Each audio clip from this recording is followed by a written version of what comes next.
Welcome to the Herdman T podcast, where I am your host, Herdman T. All right, I think I need to move this mic up, man. All this hunched over like the hunchback of Notre Dame. Ain't working too well for me. Kick it up. Trying to make it look good, you know? Yeah, so today's episode, I'm going to mention the jab. I'll talk about the jab. Let's see, what was the other question? Kidney disease and AIDS and HIV. Those are my main topics.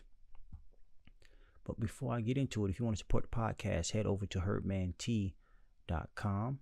Well, herdmant.com. Get an ebook, get a shirt, get a mug, drink your tea out of, or coffee if you're into that. A great coffee replacement will be Skullcap tea. Just so you know, Skullcap tea. Yes, that is in herb. Also, if you want to support the podcast, head over to patreon.com/herdmant, patreon.com/herdmant. See my little members over here. Got 3 tiers. I'm going to be updating that soon and going hard in the paint on Patreon. That is a fact. All right, let's get into today's show. Now, hopefully this camera don't quit on me. Let me get the back up just in case. Hold on. You have to see the not so crispy 1080 real quick. Hold on. There we go. I don't like that. But hey, if it happens, it happens. You know, that's the backup for now. So first topic for today. First topic. What about helping your body if you got the jab? Please, thank you. So you got one option if you have that jab. You got to promote detoxification. What does that mean? You promote the eliminatory organs in your body that is already responsible for eliminating this stuff or stuff like it. So this would mean you have to make sure your colon is functioning properly. You would have to make sure your kidneys are functioning properly. And you would also have to make sure your skin is working well. The skin and your kidneys are responsible for moving out your cellular and metabolic waste. And this is, you can say, what's being attacked or what is being made stagnant due to this foreign chemistry that has been put inside the body. And when talking about the skin and your kidneys, you also have to involve the lymphatic system. The skin and your kidneys are the eliminatory organs responsible for moving out the cellular and metabolic waste that is in your lymphatic system. So you got to get the lymphatic system up and running. And again, to do that, you need to focus on your kidneys as well as your skin in order to get rid of this foreign chemistry. Now, movement, of course, will help you to sweat, because when promoting detoxification, you have to urinate, which is linked to your kidneys. You have to sweat, which is linked to your skin, and you have to defecate, which is linked to your colon. Now, herbs that can help to promote the kidneys function, the action you are looking for would be diuretic. And I'm not sure how many herbs have a diuretic action. I'm sure there is a lot of them. But some main ones to observe would be stinging nettle leaf, parsley leaf, celery seed, cordyceps mushrooms, uva ursi leaf, burdock root, dandelion leaf, and many more. So just remember diuretic action. You also have herbs for the kidneys that could help to clean the kidneys as well, such as uva ursi leaf.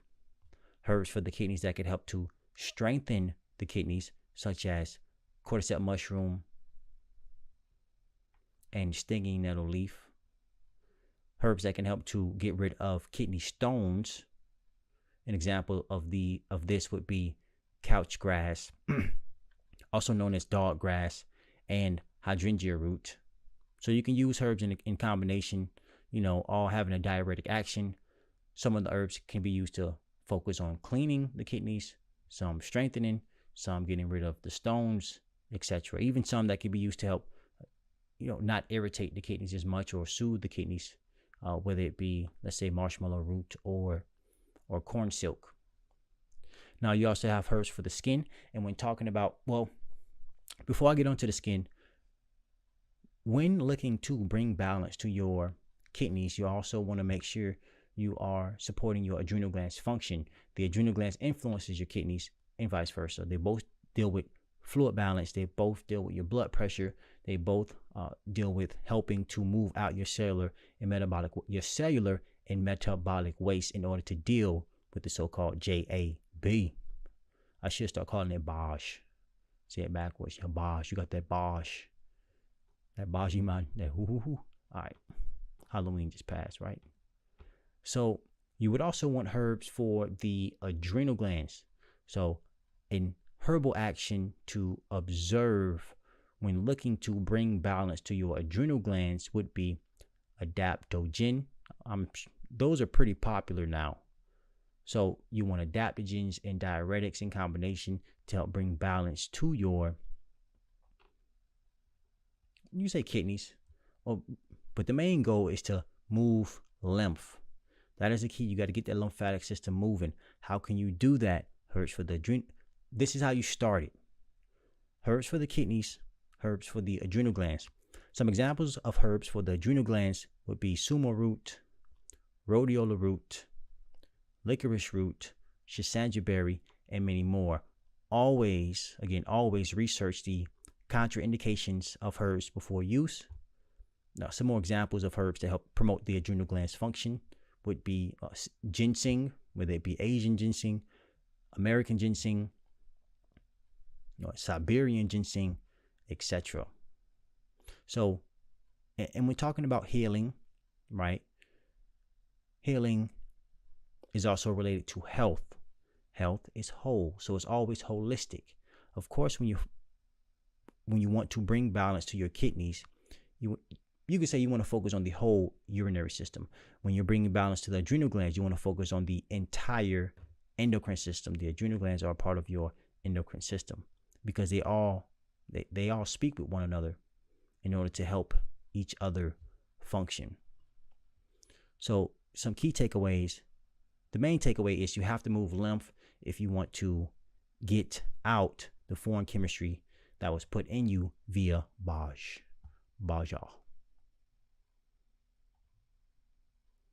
All right, another question. I wanted to know, can kidney disease be cured? I believe that's cured, but it's spelled curide. They spelled curide. Can kidney disease be cured or stop its progression? But can it be cured or stop its progression? So understand the cause of the problem. Most likely you've been consumed. One, you could have a genetic weakness or a combination of a genetic weakness and eating the wrong foods, foods that are not designed for our bodies to consume, whether it be, a way to figure out what our bodies are designed to consume would be looking at the composition of mature mother's milk, looking at the anatomy of other vertebrae, also seeing how you feel after you eat certain foods as well, or feeling how you feel after you eat certain foods as well. So excess protein could cause the kidneys to become weak. Yes, protein will give you energy, but it is a false sense of energy. Over time, the adrenal glands are going to get weak.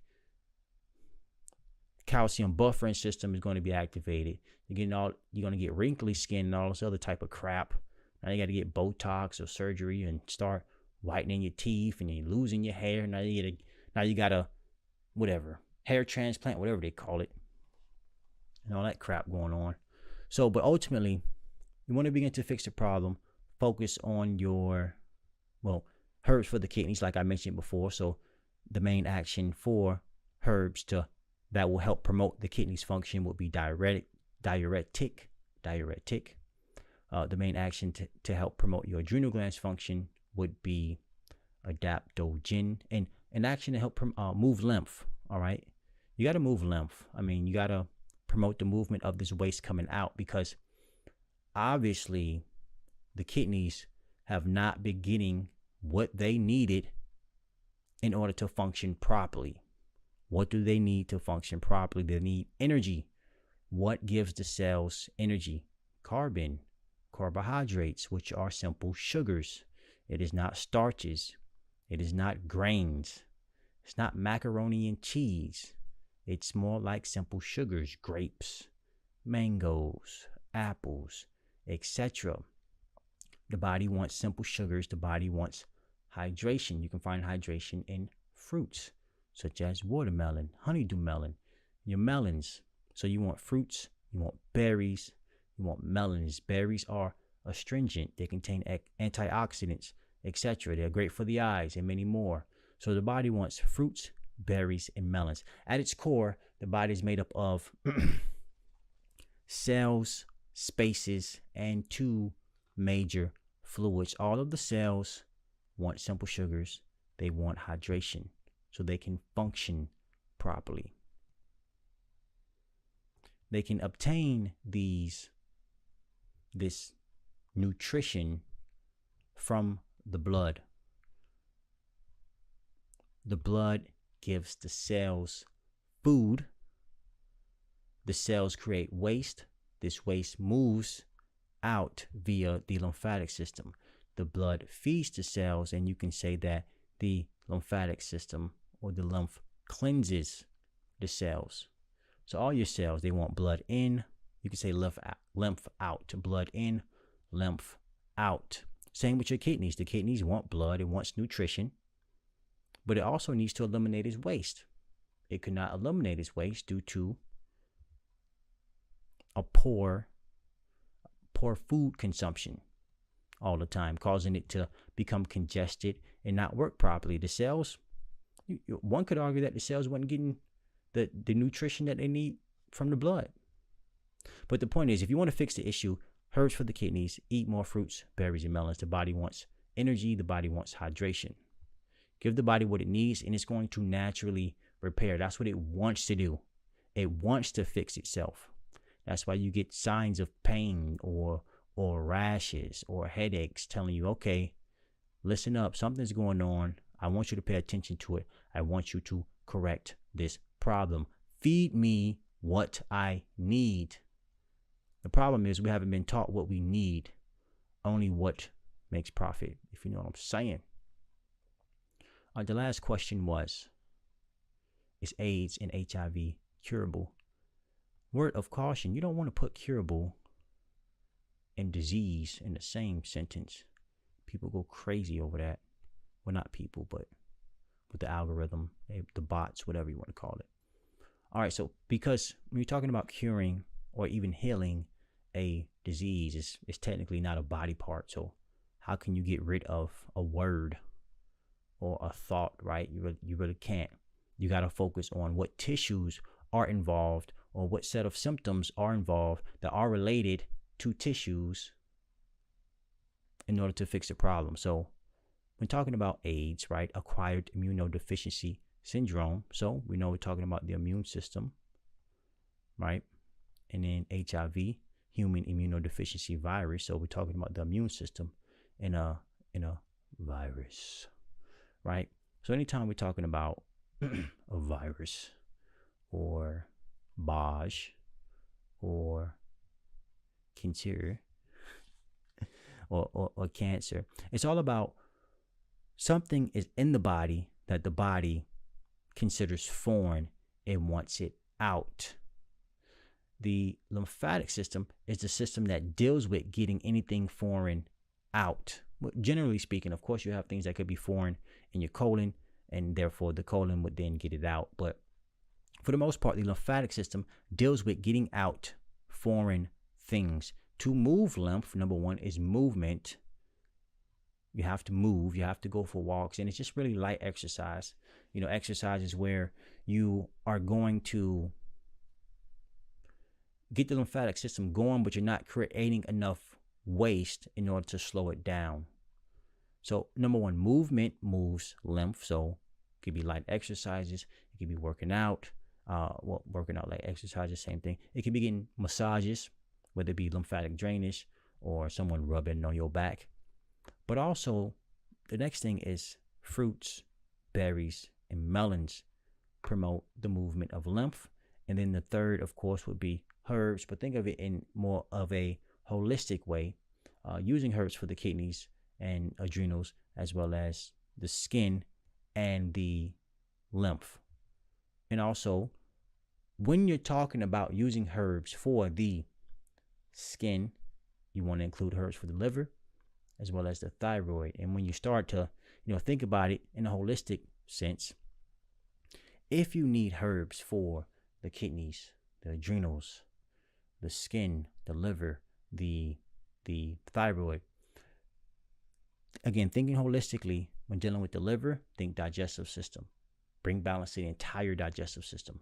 When talking about the thyroid, bring balance. When talking about the thyroid and the adrenal glands, bring balance to the entire endocrine system. When talking about the kidneys, you're going to bring balance to the entire urinary system. So the point is always holistic. You're not just going to go after the kidneys. You want to focus on the entire urinary system, entire digestive system, entire endocrine system, etc. So, even going after the nervous system as well, bringing balance to those nerves. But the key takeaway is you must move lymph. You must do it through using food, and you must do it through using herbs, because herbs are tissue specific. You have herbs that fall under the hepatic category that are more specific to the liver. The herbs with a diuretic action is more specific to your kidneys. Adaptogens more specific to your adrenal glands. You have connective tissue tonics, I wouldn't really want to say connective tissue tonics, but I'll say it, such as horsetail or gotu kola, that can help to bring balance to the skin. Of course, you have herbs that have an anti-inflammatory effect, depending on, exactly what you want. But you have, I'm not going to say that one, but ginkgo leaf can be used to help reduce inflammation in the brain, if I'm not mistaken. But I know if you want to use ginkgo leaf, you have to take it in tincture form to get all of the benefits of it. But back to, eliminating unwanted substances in the body. Hopefully this thing don't cut off on me and I got to switch to the 1080 or the 720. But you got to move lymph. So some strong herbs to promote kidney function would be cordyceps mushroom, foti, and what else comes to mind? Stinging nettle leaf and uva ursi leaf. Some strong herbs for the kidneys, and throw in some couch grass as well. Strong herbs for the adrenal glands, schisandra berry, licorice root. Strong herbs for the lymphatic system, poke root and blood root. Always make sure you are doing your research, especially researching the contraindications of the herbs. Always do your best to, learn basic A&P, understand how the body functions, so you got a pretty good idea of what's going on. And I think that'll do it. That will do it. And that will do it for this show. Thank you all for tuning in. If you want to support the podcast, head over to herdmant.com. Go grab an ebook, get a shirt, get a Herdman t-shirt, black or white, get a Herdman. That's a Herdman T podcast shirt. Get a Herdman t-shirt, black or white, black or white. Oh, it got me. It got me. I told you. I almost made it. Let me go way back. I almost made it. But we're going to end it over here. Also, too, if you want to support the podcast again, head over to herdmant.com. Get some merch, get an ebook, or go ahead and join my Patreon. Join me on Patreon. I'm about to turn it up over there. All right? Have a great rest of your morning, afternoon, and or night.